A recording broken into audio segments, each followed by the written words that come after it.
Did you know the story of the Great Flood is older than you think? So this is part 2 of translating the Sumerian flood story, also known as the Eridu Genesis. So as always, I'm going to go through it line by line, explain the grammar, and then we'll have a final translation at the end. So this one is actually pretty simple. So at the start, we just have a list of god names. So from the top, we have An, the god of the sky, Enlil, the chief god of the Sumerian pantheon, lord of the winds. Then we have Enki, the lord of wisdom and creation. And then we have Ninhursag, which is the mother goddess, which you'll have seen me do a video on previously.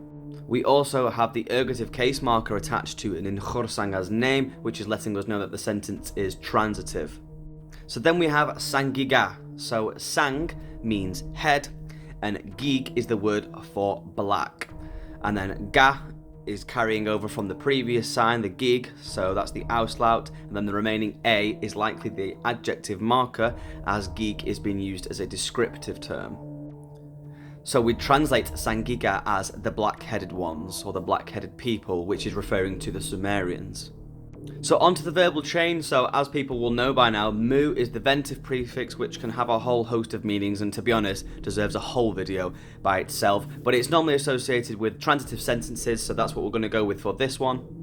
And then the N here specifically appearing before the verbal base is known as the third person animate marker, or the third person animate subject marker of the verb. So it's probably referring to the gods at the beginning. Then we have the verb dimtu, which, as we can see here in the Sumerian dictionary, is to create or to fashion. And then we have esh. So esh is the third person plural suffix, so we translate that as they. And then abba normally marks a temporal meaning, a temporal clause, so we would translate that here as after. So I've had to make myself really small just so you can see everything here, but putting all that together, that grammatical explanation that we've just been through, the English translation of this sentence would be: after An, Enlil, Enki, and Ninhursag had fashioned the black-headed people.